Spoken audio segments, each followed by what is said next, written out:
Olá pessoal, tudo bem com vocês? Hoje nós falaremos sobre diferenças culturais.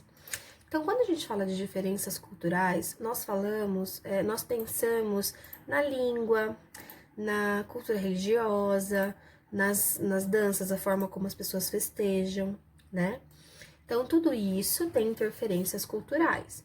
Se a gente for pegar na história do Brasil, então nós tivemos aqui um mix de culturas, porque no Brasil, os primeiros habitantes, né, o Brasil era dos índios. Então existia a cultura indígena, as danças, a comida típica do que eles já estavam acostumados. Aí vieram os portugueses com a cultura de Portugal, as roupas que eles usavam, as comidas que estavam acostumados, até porque o clima era diferente, né? Então aí foi uma junção, o povo brasileiro tem uma junção, por enquanto, de povo indígena e os portugueses. Não contentes com toda essa mistura, tivemos também o povo que foi escravizado, né? Então, que veio da África, e esse povo que foi escravizado, que veio da África, trouxe junto com eles a cultura do país que eles estavam acostumados. As roupas, as culturas, a língua, as manifestações culturais, a religião, então também misturou mais um pouquinho a cultura com que a gente já tinha. O povo brasileiro, ele é formado por essas três culturas inicialmente, né? Mas depois a gente teve aquele movimento de imigração, né? Então, os imigrantes vieram para o Brasil e de outros lugares, vários outros lugares do país, e trouxeram com eles as culturas também.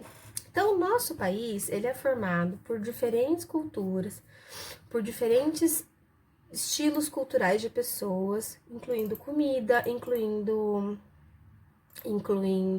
as roupas, as manifestações, enfim. Por isso que nós temos várias religiões, nós temos vários estilos de música, porque hoje, muitos e muitos anos depois, nós ficamos com o que a gente foi aprendendo. Então, por exemplo, como é que você come cachorro quente, né?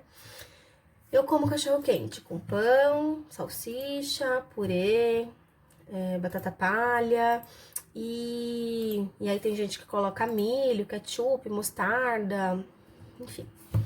Eu fui viajar, né, com um casal de amigos, e mesmo no estado de São Paulo, mas eles moravam em outra cidade. E aí a gente foi comer um cachorro-quente, por exemplo, e nesse lugar o cachorro-quente era servido com salsicha, com purê, mas aí a moça me perguntou assim, você quer carne ou frango? Porque junto tinha um molho de carne ou um molho de frango, e isso é normal pra eles.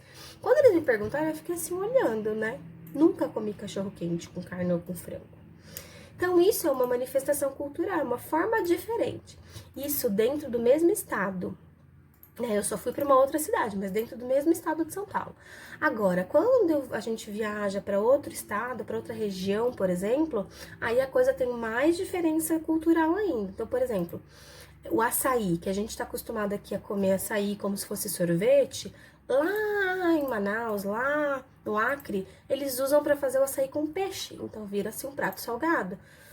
Ah, professora, mas isso não acontece em São Paulo? Sim, acontece, tem gente que já viu, mas não é comum. Não é assim, você chega no restaurante e fala, viu, eu quero um açaí com peixe. Isso não é comum pra gente, né? Lá na região norte é comum que eles comam o peixe, o açaí de forma salgada também.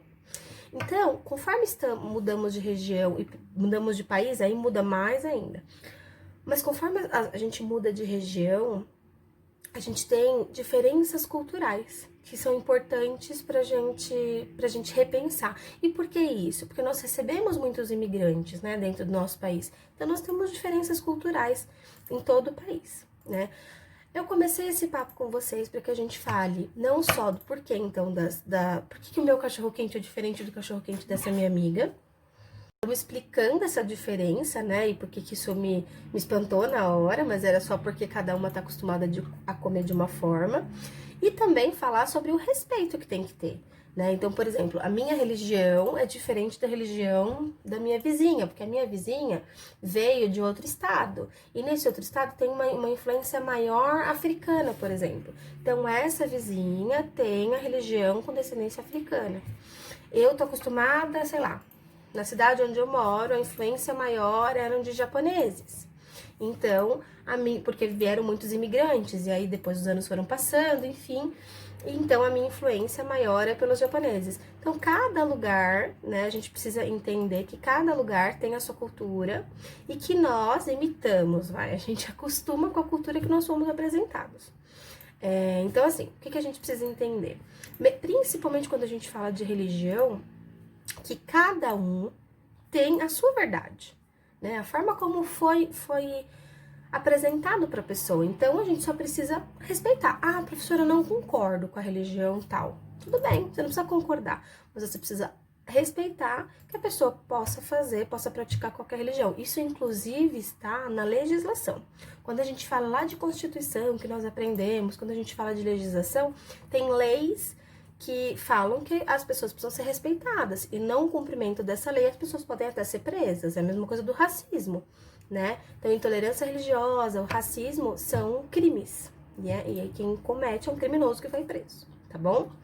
Bem, a partir disso, eu quero que vocês repensem sobre a diversificação cultural no nosso país. Quero que vocês façam uma produção de texto agora, durante esse período de aula, no caderno de história, contando para mim o que vocês entenderam. Tem um texto também falando sobre diversificação cultural lá no material de história, então dá uma lidinha também depois de assistir esse meu vídeo. E aí vocês vão me contar o que vocês entendem por diferenças culturais e por que elas existem, tá bom? Aguardo então a foto das atividades pelo WhatsApp. Um beijo, pessoal!